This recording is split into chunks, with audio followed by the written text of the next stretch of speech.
என்னடி ஆச்சு?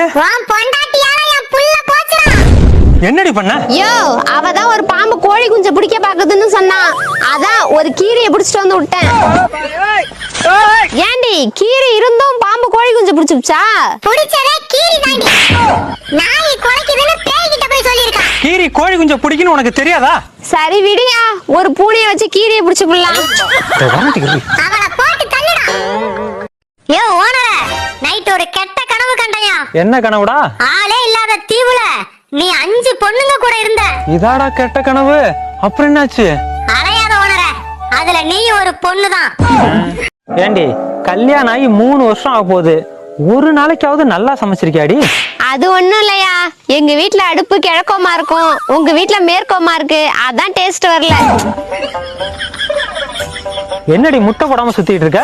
அது ஒண்ணும் இல்லையா, நேத்து வடக்கோமா உட்கார்ந்து முட்டை போட்டேன், இன்னைக்கு தெரியாம தெக்க உட்கார்ந்து விட்டேன், முட்டை வர மாட்டுது. எங்க ஓனர போற? அது ஒண்ணும் இல்லடா, காலையில நரின்னு நினைச்சு நாய் முகத்துல முடிச்சிட்டேன். உசுரே நீ தாண்டி வாயாடி, தனியாயன் கூட வாயேண்டி, தனியா வேண்டாமே வேண்டாமே, ஒரு ஓனா உத்து பாக்குதடா. அவளை எதுக்குடி உத்து பாக்குற? உன்னால தனியா வரமாட்டா பாத்தியா? போடா, போன மாசம் பக்கத்து கொல்லைக்கு தனியா போய் தர்ம அடி வாங்கிட்டு வந்தா, அதான் மேடம் பயப்படுறாங்க. போடி குந்தாணி, எனக்கு அடி மட்டும்தான், உனக்கு அபராதம் 1000 ரூபாய் போட்டாங்கல்ல. ஓனர் பொண்டாட்டி, எனக்கு சளி பிடிச்சிருக்குடி. சலிக்காவது ஒண்ணு பிடிச்சிருக்கே, அத நினைச்சு சந்தோஷப்படுடி. சிரித்தது போதும் மகாராஜா, எனக்காவது சளி பிடித்துள்ளது, உங்களுக்கு சனியனே பிடித்துள்ளது. சளிக்கு துளசி இருக்கு, சனியனுக்கு ஐயோ பாவம்.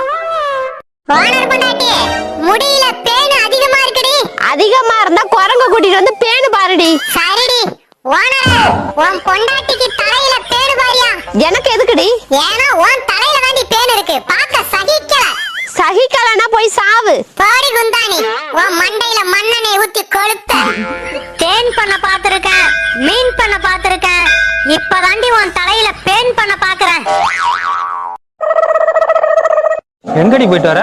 ஜோசியரை பாத்துட்டு வரையா. என்ன சொன்னாரு? நம்ம குடும்பத்தை எமன் பாத்துட்டு இருக்காராம். அதெல்லாம் உன் மூஞ்ச பார்த்தா திரும்பி பாருடி. ஏதாவது பரிகாரம் சொன்னாரா? இருக்கியா, நான் சாப்பிடலாமா சமைக்க கூடாதான், துணியை மடிக்கலாமா துவைக்க கூடாதான், பாத்திரம் பளிச்சுன்னு இருக்கணுமா ஆனா விளக்க கூடாதான், வீடு சுத்தமா இருக்கணுமா ஆனா கூட்ட கூடாதான். அப்புறம் கடைசியா ஒண்ணு சொன்னாரியா, என்ன? கோழி வளர்க்கலாமா ஆனா தீவனம் போடக்கூடாதான். இது ஒண்ணு தாண்டி கொஞ்சம் ஆறுதலா இருக்கு. ஏண்டா, அடக்கம் செய்யப்பட்ட ஆமை, உனக்கு இப்பதான் ஆறுதலா இருக்கா? ஜோசியம் பார்த்தது யாருடி? வேற யாரு, எங்க அப்பா தான். ஓனனுக்கு உடும்பு சாட்சியா?